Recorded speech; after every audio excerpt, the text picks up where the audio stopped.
Ugly, a memoir by Robert Hogue, Chapter 21, The Choice. Okay, go find that imaginary clay baby's head sculpture you did. Any version is okay, pretty, ugly, or not so ugly. This is the last time you'll need it. Promise. Imagine you've got this grand plan to give it one last big effort, to finish it off. You think about what you might do, start working out which tools you'll need and whom you can ask for help. Then someone goes and takes it away. You've spent ages working on it, and now you'll never know how it would have turned out. How annoying would that be? My doctors felt a bit like that. They were artists, and they didn't like leaving their work half finished. They had done a tremendous amount of surgery on my legs and my face and had made a very important difference in my life. Now they wanted to finish their masterpiece. I'd known for years that my surgeons wanted to do another major operation. This would be the big one, they said, the operation that would make everything right. And one day, just after I had turned 14, I arrived home from school expecting to eat some snacks, watch some television, and begrudgingly start my homework, when my parents said the day had arrived. My doctors had discussed it with Mom and Dad, who in turn raised the prospect with me. Most importantly, they told me, it would mean a massive improvement to how I looked. My last operation didn't make that much of a difference, I said. The last one was mostly about getting ready for this one, Dad said. Mom nodded. This one's a lot bigger, Robert. They're going to do a heap more work, Dad said, almost as much as you had with your first big operation when you were 4. My bumps would be ironed out, my nose would be made almost normal, and my eyes would be moved slightly closer together. I would look much, much better. By then, I'd started to notice girls, and I'd started to notice girls noticing how I looked. I think my doctors were also starting to notice me noticing how girls noticed how I looked. While the idea of another big operation had always been in the back of my mind, I hadn't really given it much thought. Now I wondered what it would be like to look normal. Would I feel different if I had a regular nose? Would girls notice me more if the dents at the sides of my head were filled in? Would the other kids tease me less? Would I still be called toe nose? Over the next few weeks, I asked my parents a question here, a question there. Then they sat me down and said it was time to talk properly. I wasn't surprised that they wanted to hear my opinion before they made their decision. They were good like that. Robert, Mom said, you know we've been talking about you having another operation on your face, a big one. Yep. She looked at Dad and took a deep breath. Well, she said, this decision isn't up to us. You're 14, and we think you should decide whether the doctors do the operation or not. It's your life, so it's your choice, Dad said. What? Had I heard my parents correctly?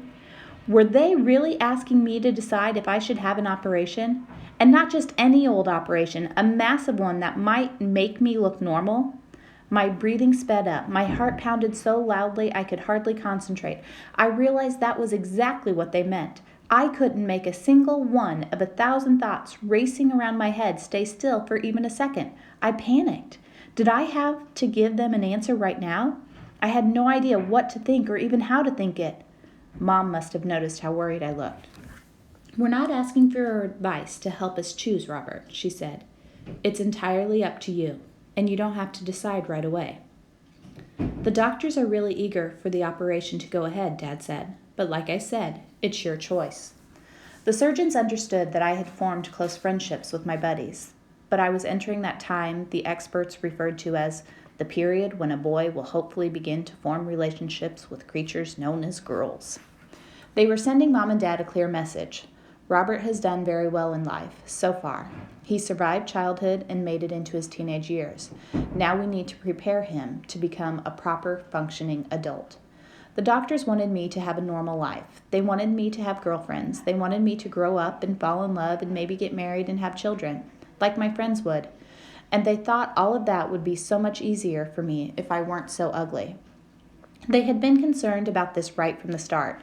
When I was first born, one doctor had examined me and told Dad that I'd have normal mental ability and hit puberty like every other kid, but be rejected by others because of the way I looked. At the time, Dad had a wife under sedation who couldn't bring herself to see the massively deformed baby she'd just given birth to. He had 4 other kids at home who needed looking after. He had a job he had to keep because he was the breadwinner in the household. And he had me. What might happen if I made it to puberty was the least of his problems back then. 14 years later, the question seemed much more important. I was a million light years away from being ready to go up and ask a girl if she wanted to go out with me, not counting playground attempts in grade 4. But I understood, if only in theory, why the doctors were worried. My face still looked like someone had driven a train across it and left the tracks behind as scars. I knew the routes they traced across my head. I knew where they disappeared beneath my hairline. I knew the bumps. I knew my nose was so wide I could see it out of the corners of both eyes. I knew my ugliness like it was my own face. We started talking it through in more detail. How long would the operation take? I wanted to know. What would they be cutting up this time? Where would they be moving things to? First, the easy part. Doctors would fill the gaps in my skull from previous operations. I had slight depressions at the front of my forehead and a massive crater on each side of my head running down to my eyebrows. This work wouldn't be too hard. The doctors would simply find some spare cartilage and I'd end up with a scar on the left of my chest, just like the one on the right. Most of the work would be done around my nose and eyes, though. Doctors would unsquish my nose and raise the bridge and narrow it, so it didn't look quite so much like a lump of clay that had hardened before it could be properly shaped. Unfortunately, fixing my nose would also highlight the fact that my eyes were slightly wider apart than they should be.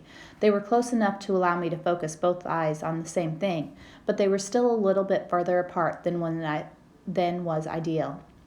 When I had a big, flat nose, this wasn't quite so pronounced, but it would become obvious if the doctors fixed it. If they were going to fix one thing, they'd have to fix everything, and fixing it all would make me look much more normal. I'd had enough surgery as an older child to know that it was a lengthy, painful, distressing process, and that things could go wrong. But I'd also seen pictures of handsome men with symmetrical faces and proper noses, the kind of man girls found attractive, with a strong chin, chiseled jaw, and piercing eyes. They were on television all the time. I was smart enough to know I'd always be outside of ordinary, no matter what the doctors did to my face. I would never go to sleep one night and wake up the next morning to discover I'd grown new legs, but I wanted to know what I'd look like after the surgery. I tried to imagine the new face the doctors would give me, thinking about the operation could mean for my future. It all went around in my head for a few weeks, the pain, the risks, the uncertainty, the awful, enticing thought of blending in. Then, decision time. Mom and Dad and I sat at the kitchen table. Michael was there too, so he joined the discussion. We sat around and talked in circles for a while, me and Mom and Dad and Michael. We guessed at what I might look like. We talked about how they'd do the operation at the end of the school year and hopefully have me back with my friends in January, new face and all. There are some risks involved, though, I asked. Yes, Dad said. My parents ran through them one by one. I could die on the operating table, a risk with all surgery. I could get an infection, which had happened before. It could mean more pain, more scars, and might even undo the work the doctors had already done. It might not work as well as everyone expected, with doctors doing hours and hours of work and me looking the same at the end. Or worse. Mom pointed out the doctors would be removing my eyes again. If they damage the nerves around your eyes, there's a chance you might lose your eyesight, she said. Why can't they move one eye at a time, I asked, and be super careful? It doesn't work like that, Dad said. It's one operation, Robert. They'll have to do all the work at the same time. Michael, who had mostly been quiet until then, suddenly piped up. What's the use of looking pretty if he can't even see himself? I paused at that, and everyone turned to look at me. I still don't know exactly how or why, but that one question brought all of my thinking into focus. In that instant, I owned my face. I could trust myself to the doctors who had done so many wonderful things to get me so far.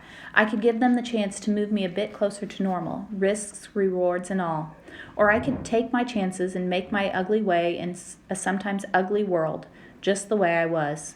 Until then, almost everything in my life had been governed by what I looked like, but I'd had no ownership of that. I'd had no say in my appearance and no control over what was decided in the name of my face. When my brother made his comment, I suddenly understood what it really meant to make that choice for myself, to take ownership over my face. I decided right then that I was not going to have that operation. I might never be a pretty sculpture, but I was done with being the doctor's clay. I knew I was ugly, but everyone is uglier than they think. We are all more beautiful, too. We all have scars only we can own. An operation to fix my face would mean leaving behind this horrid, bumpy, uneven, unequal, disquieting, disfigured, disturbing face that made me who I am. Sometimes people would say to me that I'd managed to do quite well despite my appearance and my disability. And I started to realize that I hadn't become who I was despite those things. There was just as much chance I had become who I was because of my ugliness and my disability. I don't want to have this operation, I told my parents. I don't want to have any more operations ever. It was me, my legs, and my ugly face against the world.